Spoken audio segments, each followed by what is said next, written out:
Hey guys, so I finally made my channel live, so I hope you guys can see it, but I lost my original TBR job, so I've made a new one.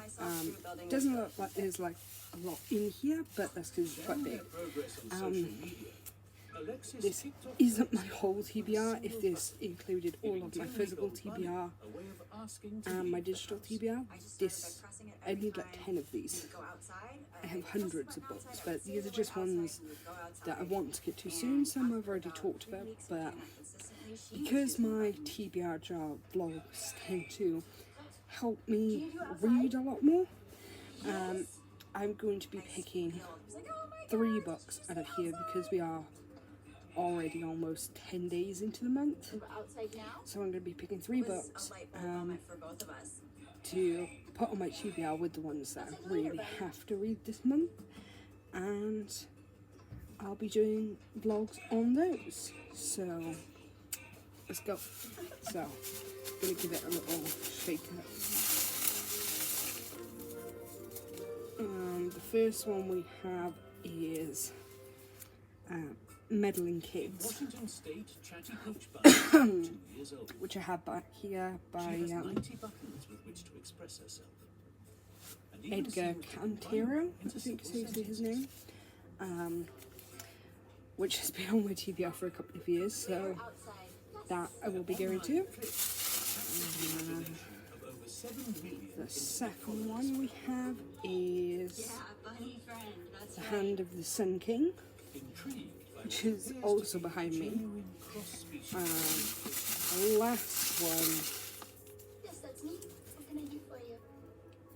Ooh. Now, this is one I've had an arc of for a long time, and I've never been sure about it, but it's The Kingdom of Back by Marie Lu. I have a physical copy of that downstairs on my big shelves. So those 3, let's see if I can just grab these 2. So these 2, along with The Kingdom of Back, are definitely on my TBR. Now, apart from The Kingdom of Back, which I think is about 300-ish pages, these are both pretty chunky. The Hand of the Sun King is 400 pages.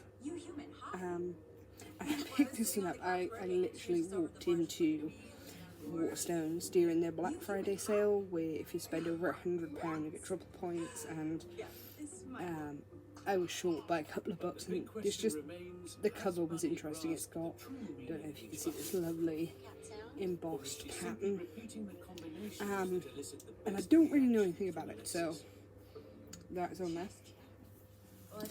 And then Meddling Kids, I remember being pitched to me as like Scooby-Doo for grown-ups, which obviously you can kind of gather from People on the Dog and the actual title, but apart from that I don't know anything about it. Kingdom of Back I do know a little bit about. It's about like the sister of Mozart or something, and deals with like sibling rivalry, sibling jealousy, but there's like a sci-fi-ish twist to it, so yeah, we shall see how that goes. Yeah. So yeah, that's the picks. If I end up DNFing or finishing these pretty quickly, along with the one I need to read for a blog tour this month, which is Girl Forgotten by April Henry. I don't know much about that one, but I did read Playing with Fire by April Henry for a blog tour and really enjoyed it. Plus it's quite short, and that's the only ones I have to read. That's the only one I have to read for a blog tour, and the other ones I've already done. So yeah, there's that. I'm also going to be changing up my formatting of my vlogs a little bit, so if you follow Emily Fox, Amazing. on BookTube.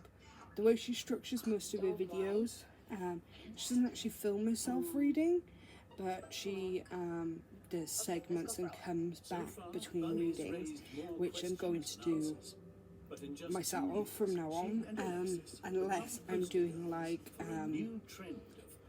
a vlog that is about a book I really want to discuss, or for like reading challenges, then I'll continue to use the time-lapse footage of me actually reading the books,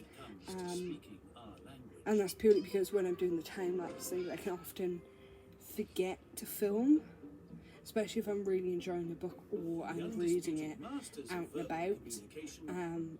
I either can't film or I forget to film, so I don't have any footage to put in the videos then. But yeah, that's the way I'm going to structure it from now on. I'm probably going to start with Kingdom of Back, because that is the one of 3 that I'm most likely to DNF. Yeah, I read the Legend series, I think it was, by Marie Lu years ago, and it was okay. Nothing amazing, and I've never read anything by her really since. So, so yeah, let's just go with that.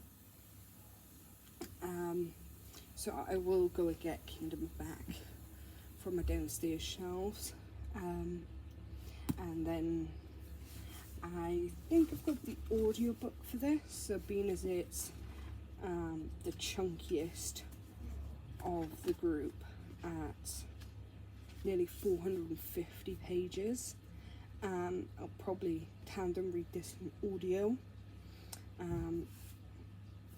but these two are kind of interchangeable to what I'm going to read, just see what I'm in the mood for. But yeah, once I've started reading and have an update, I'll come back and see you then.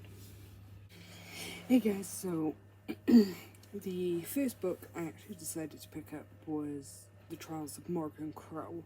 I'm now about 35% into it, and I'm really enjoying it. Like, for middle grade fiction, which is something I very rarely reach for.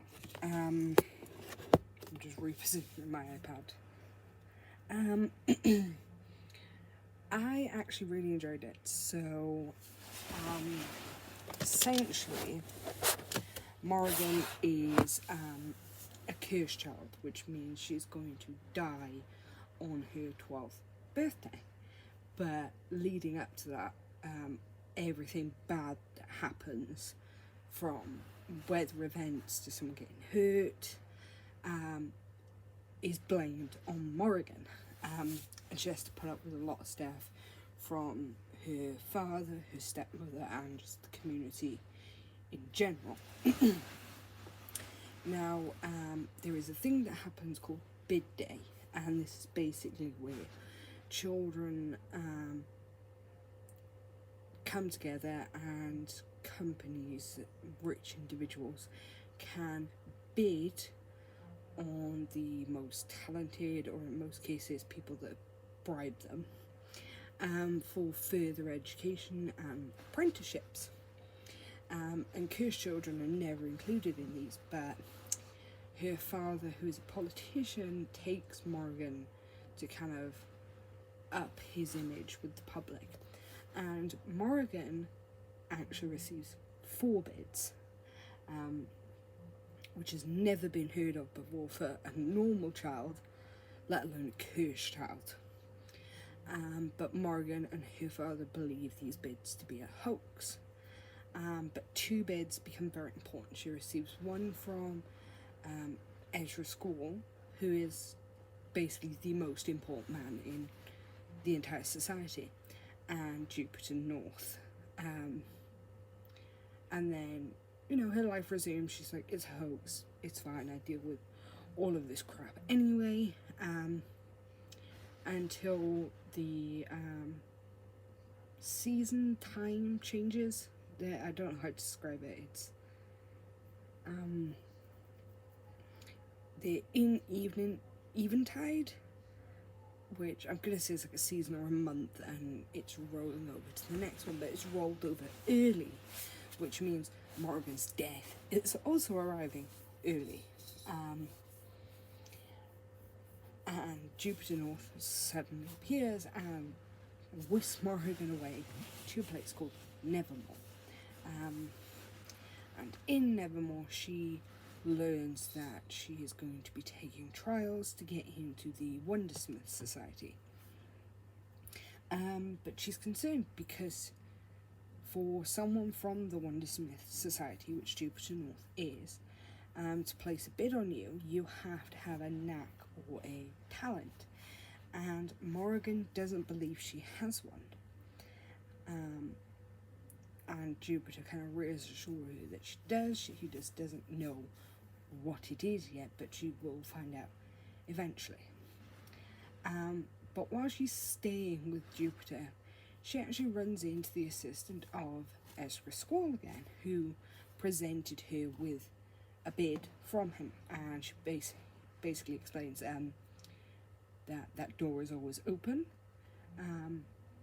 and that when her death was announced, he was very upset by that the loss of this potential apprentice who would take over his empire. And for him to appear again, I have a feeling that might become central later on. But right now, Morgan is just trying to adjust to this new place, to Nevermore, because it is so different from where she's grown up and where she's learned to survive by making herself invisible. But the trials seem like she has to do the exact opposite, make herself as visible as possible, in order to succeed. So it's really easy to read, which is expected of middle grade, but I'm really enjoying it so far, and I will check back in a bit. So I'm just over halfway through the trials of Morrigan Crow now, and she has gone through her first trial, which is a written and oral test, but things in Nevermore don't work the way she expects. So like when she's taking a written test, if she writes down an answer that isn't true to her heart, it catches fire. So she has to be very introspective during that trial. And then the summer comes and she has time, to sort of relax and get to know some of the other candidates and make some friends. But she's having trouble with Jupiter's nephew, Jack, who seems to really dislike Morrigan. I don't know why, because she's hilarious and she's snarky. She reminds me a lot of like Wednesday Addams, like the whole black outfit, the kind of grim, morose personality, and quite a dark sense of humour. So that's really fun. So she's now entering the second trial at the end of the summer, and this trial is a chase, but it's not a race. She has to find a target and hit the target, which is meant to half the number of candidates from 300 to 150. And there are all different colour targets, but one everyone wants is a gold target, because anyone who gets one of the very few gold targets gets to attend a secret dinner. And there is a girl, Noelle, who is the mean girl, the pick-me girl. And she and Morrigan have an instant dislike of each other. And Noelle's like, oh, I'm definitely going to get a gold one. And Morrigan's like, well, screw you, I'm having one. She isn't really thinking that, but because she's told by Jupiter, go for one of the easy ones, make sure you get through. But a caveat to this test is they have to have a living steed with no more than 4 legs and no flying animals. So, the housekeeper for the hotel is a gigantic cat. I want to say that Fen reminds me a lot of like Catbus from My Neighbor Totoro. Like Catbus. She reminds me of Catbus if Catbus was really snarky and could talk. And Fen decides, now we're going to get a gold one because we're the best team, obviously. So they're now going after a gold target, but a lot of Noel's minions are like, hell no, we're not letting this girl that isn't even from Nevermore, because she's technically an illegal, she's been smuggled in by Jupiter North, and as long as she's a candidate in the trials, they can't evict her from Nevermore. So Morgan's like, right, I have to stay here because I don't want to go back to where I'm from. But yeah, so it's really interesting, and I can't wait to see what happens, especially with this trial with Morgan and Fen and both of their kind of snarky personalities coming together, and just what happens going forward. So I will check in with you probably about the 3/4 mark, and I'll see you then. So I'm 3/4 the way through the trials of Morgan Crow, and it's getting really interesting. So we've seen the second and third trials, which Morgan has gone through by the skin of her teeth. And now what's left is the show trial, which is where the remaining candidates show off their knacks. But as the trials have been progressing, Morgan has got more and more certain that she doesn't have a knack. And she knows, because she's there illegally, that if she is removed from the trials, they will kick her out of Nevermore. And it's almost happened once already, and she is terrified of this. But as they get closer and closer to the last trial, she overhears a conversation where she learns that basically, if she's found to be illegal and kicked out of Nevermore, Jupiter is also going to suffer. He's going to be arrested for treason, and he's going to lose everything, including the hotel, which is home to a lot of people she's come to see as family almost. So Jupiter makes the decision to, Morgan makes the decision to go to Jupiter and say, withdraw me from the trials, send me home, because she doesn't want the people she's come to see as her friends and her family to suffer if she cannot get through the final trial. And Jupiter agrees. And I think he agrees because of his knack. He can see things. Not like a clairvoyant or something like that, but he can see things attached to people and things. So, for objects, he can see the history of that object, like where it was made, who handled it, etc. And for people, he can see things about them that they don't necessarily show to the world. So like with Morgan, he can see versions of her that have strong memories attached to them, and he has repeatedly mentioned her nightmares about the show trial.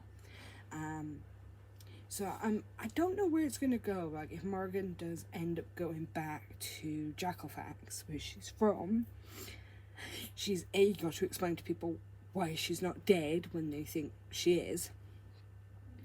And I also think Ursa School's going to play a big part in this, because obviously his assistant, Mr. Jones, has been popping up in Nevermore a lot. And Morgan has recently learned that he is the Wondersmith. And while he has a really fancy name, the Wondersmith is actually like the boogeyman in Nevermore. He is the most feared being. And there is magic surrounding Nevermore that has locked the Wondersmith out. And now this is making Morgan question, why was Ezra School interested in her? Why was the Wonder Smith interested in her? What did he see in her to want to make her his apprentice? And is that the very same thing that drew Jupiter North to her? So she has a lot of these questions, a lot of these doubts. And I don't know how it's going to end, but considering the second book is literally called Wondersmith, I have no idea, but I have a feeling, my gut feeling is Morgan's going to go back to Jackalfax and she's going to take Ezra School up on his offer of apprenticeship, even knowing he is the Wondersmith. So, not sure where it's going to go, but excited to see it, and I will check back in with you when I finished. Hey guys, I just finished The Trial of Morgan Crow. While I did guess at the twist,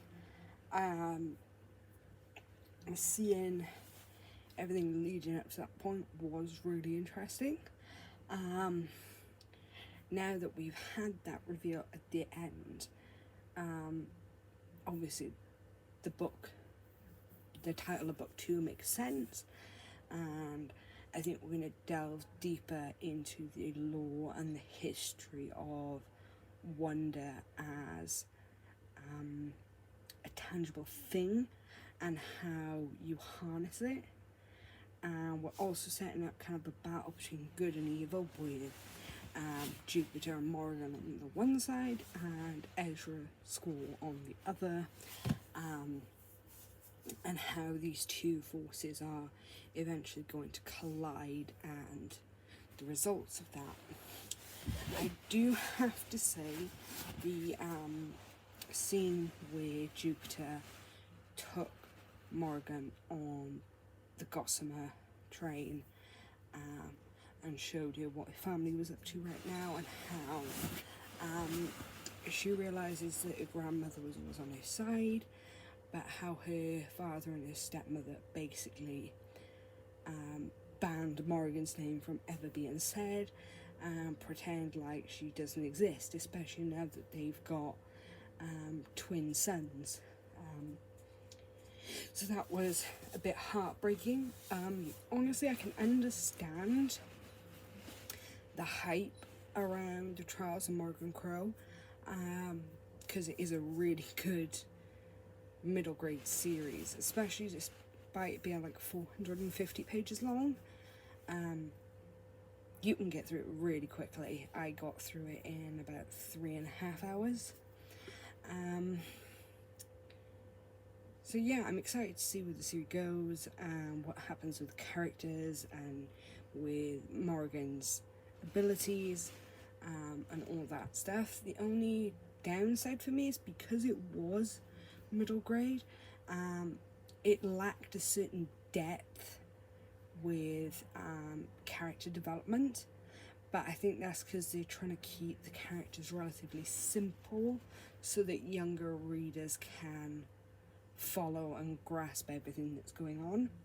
And there were some subtle messages about mental health and the way mental health issues are treated as a bad thing, as like a curse, and that was really nice to see. Representation of mental health, and how you've got one group of people saying, no, it's a really bad thing, we should treat it as like an illness, a disease to be cured. And on the other side, we've got people saying, well, some people are just built different. So that was really nice to see, and it also introduces children to the concept of mental health and a positive version of mental health younger, which is a great message. I ended up giving this 4.5 stars. If it had a tiny bit more depth, it would have been a solid 5-star for me. And yeah, so book 1 off the TBR done. We just have Entwined with You, The Hand of the Sun King, Meddling Kids, and the Kingdom of Back. Knowing me, I'm leaving the Kingdom of Back to last because YA, especially YA fantasy, is not something over the past year that I've read a lot of, and when I have, I've rated it really poorly. So yeah, I think my next read, I don't know, I think I'm going to try the first chapter of both Hand of the Sun King and Meddling Kids, and I'll end up picking one of those. And once I've picked one, I will get onto that one, and then I'll probably read Entwined with You, because I'll probably binge that in a single sitting, and then read the other one, and then potentially Kingdom of Back. So I'm going to go read the first chapters of both, and I will let you know which one I've picked.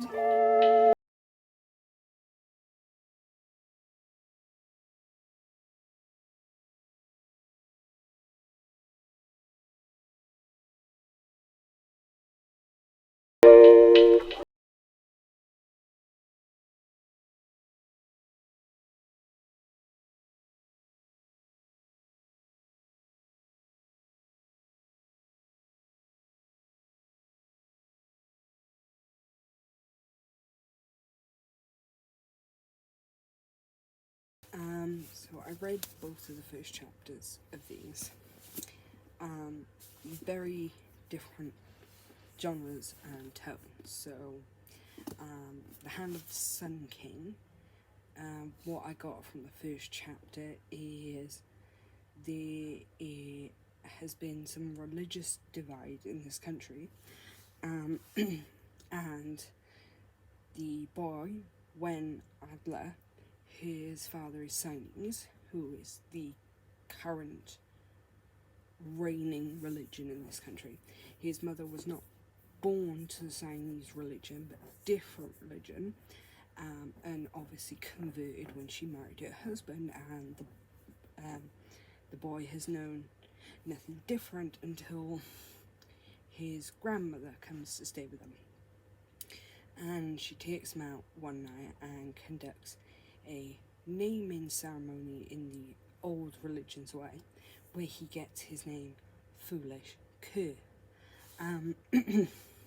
which is meant to reveal something about his inner being. Obviously it's quite confused because it's told from his perspective, and at the time he's really confused, but he does understand that learning this information basically divides him, because he's always been very loyal to his father and always wanted to be the Hand of the Emperor, which is one of the highest roles that anyone can get, and they get access to magic.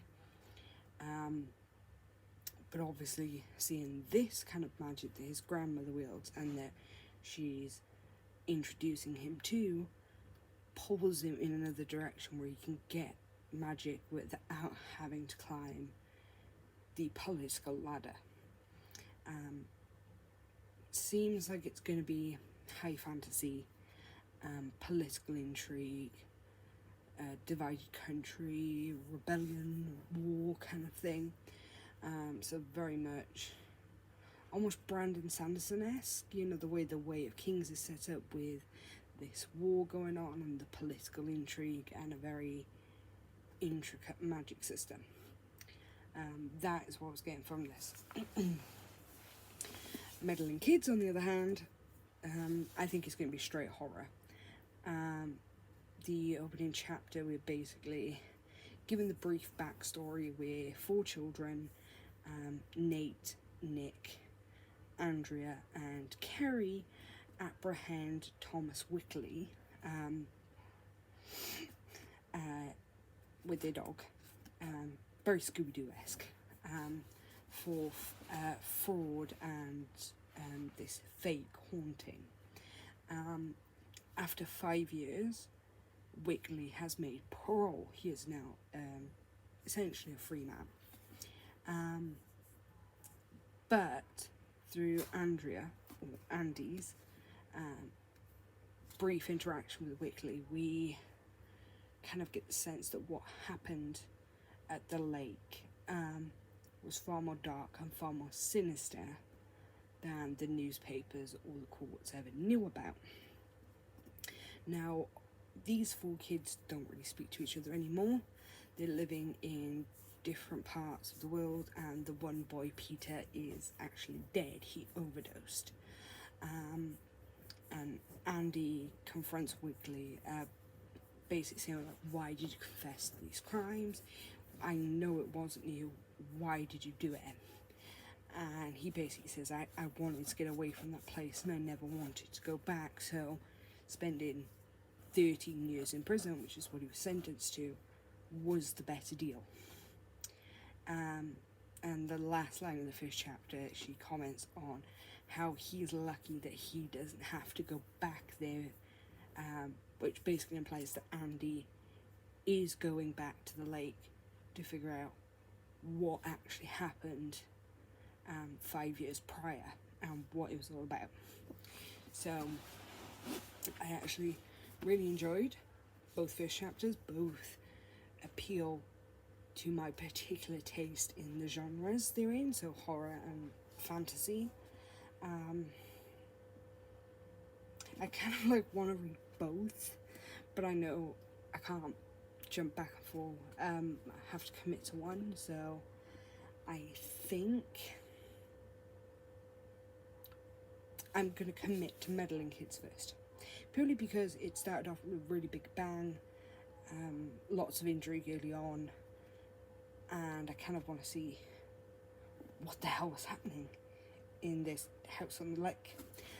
I will probably be reading Entwined with You after this, just to kind of break up horror before going into fantasy, especially seeing both seem kind of dark. And then I will be going into Hand of the Sun King, because this seems like something I'm really going to enjoy. I picked it up as a cover buy. I've never heard of this author. I do know it's the first of a series, and you know, the reviews on the back say that JT Greyhouse is going to take Patrick Rothfuss's crown, and I know Patrick Rothfuss is up there with Brandon Sanderson for epic fantasy, so looking to go into this. And it kind of seems to stem from Vietnamese, Siamese, Thai kind of vibe to it. That's the kind of setting I'm getting. So I'm going to go into Meddling Kids first, and then depending on how I feel, I may go to Entwined with You, or I may just go straight into Hand of the Sun King. I will make up my mind once I'm done with this. But yeah, so I'm probably going to read a couple of chapters of that tonight, maybe? No, it's nearly 5 in the morning. So I've read the first chapter of that now. I'll probably start on that tomorrow, or today. And I'll give you an update later on. Hey guys, so just an update. I haven't read any more of this yet, but I did end up reading Sweet Berries by C.M. Nacosta, which is the second book in the Monster Bait series, the first book being Morning Glory Milking Farm. Just Monster Smart, because that's what I felt like. I will say, one thing I've noticed over the past couple of years is I really grow sneeze.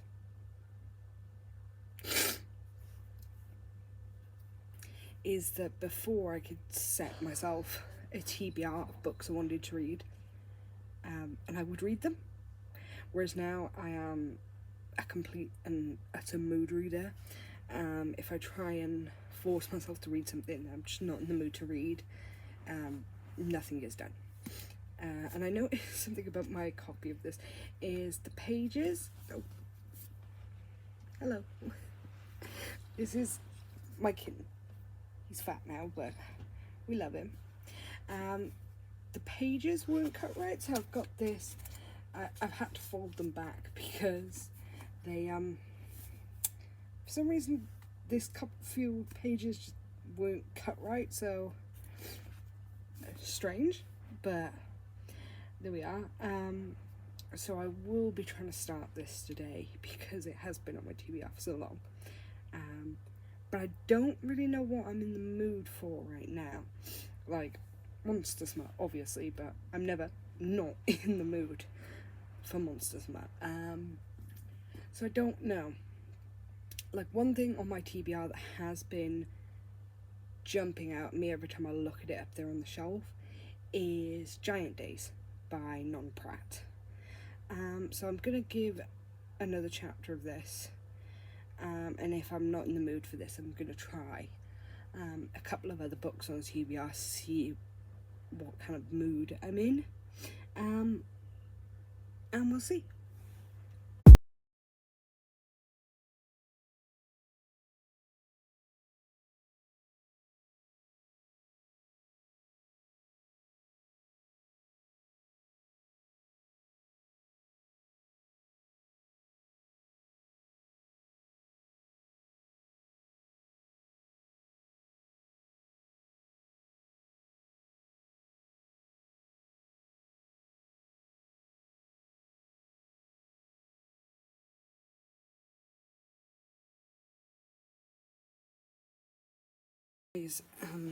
So I read a bit more of this, and I'm actually quite intrigued now. So I'm about 50 pages in. Basically, Andy is the only one that kind of believes that the De Boyne Manor and Sleepy Lake case, which ended up with Wickley in prison, that there was more to it, and that there was something horrific actually happening there. But everyone else was just kind of content to forget about it and say it was Wickley and that he made it all up and they were props and move on with their lives. But it's never left them. Obviously, Peter's dead. Kerry suffers with these night terrors. Andy is essentially a psychotic mess. And Nate is in the loony bin. So, with Wickley being released on parole and confirming that there was something else going on there, Andy takes the ball by the horns and she says, right, enough of this, we're going back and we're going to figure out what the hell was going on there when we were kids. And they were kids. The oldest one was Peter, and Peter was 13. So Andy has convinced Carrie to go back and bring Tim, the dog, who is the grandson of this doggo here, Sean. But before they do go back, they're going to collect Nate from the very aptly named Arkham Asylum. So, yeah, they're going to have to convince Nate to come out the loony bin before they head back to this place. -1, obviously. So, yeah, I'm excited to see where it goes and what actually happens. I don't know if I'm going to read too much more tonight. Because at the minute I'm completely nocturnal and I'm trying to fix that. So I know if I get too sucked into this, I'm just going to binge read the entire thing and not sleep. So I might read another chapter or two before I head to bed. If I do, I'll update you. Otherwise, I will pop in with an update tomorrow.